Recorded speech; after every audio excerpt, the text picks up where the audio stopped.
MotorWeek is made possible by Rock Auto and Tire Rack.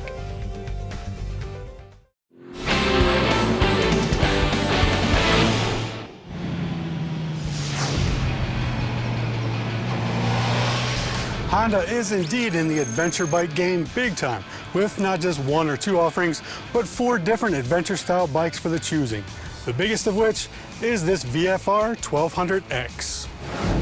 It may have been the 1000cc Africa Twin that got the ball rolling, but for 2016, Honda has an adventure-style bike to fit just about any American rider, regardless of what your idea of adventure is. The CB500X and NC700X hold up the do-it-all lower end, while the off-road-focused Africa Twin and this pavement-pounding VFR 1200X take care of the high end. And make no mistake, the VFR is designed more for eating mass quantities of tarmac than dishing out any kind of dirt. Not that it couldn't handle a fire road or two should your journey take you off the beaten path. Now, it's not that Honda had to make any great strides to create the VFR 1200X for us. This bike was already available in Europe as the Cross Tour. As for the details, nestled inside the twin-spar aluminum frame is 1237 cc's worth of liquid-cooled V4 engine. Transmission is either the traditional 6-speed manual or, surprisingly enough, a 6-speed dual-clutch automatic. Power reaches the 17-inch rear wheel through a sealed drive shaft, and a 19-inch wheel up front completes the package.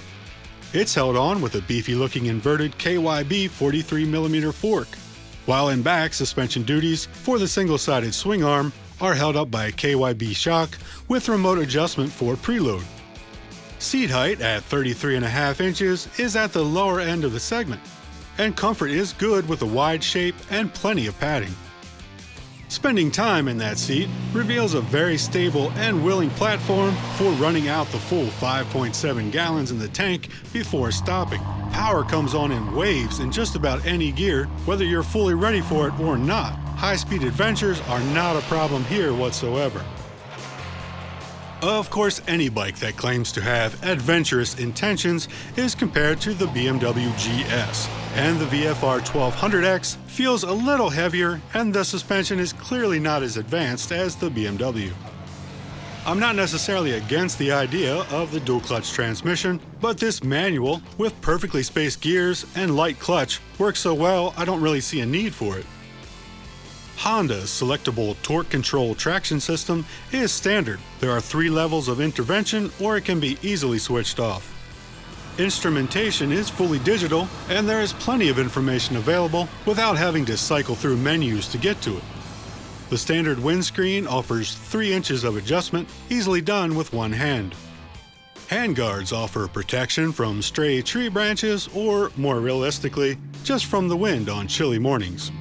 There's even a socket for plugging in a GPS so you don't have to hardwire it, or just for charging your phone. Base pricing is a very reasonable $15,599. Add just $400 more for the DCT transmission.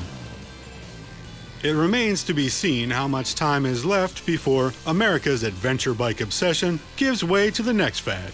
And admittedly, much like their 4-wheel SUV counterparts, many are more about marketing hype than anything else. Regardless, with the 2016 VFR 1200X and the rest of its adventurous 2-wheel lineup, Honda is well situated for the time being.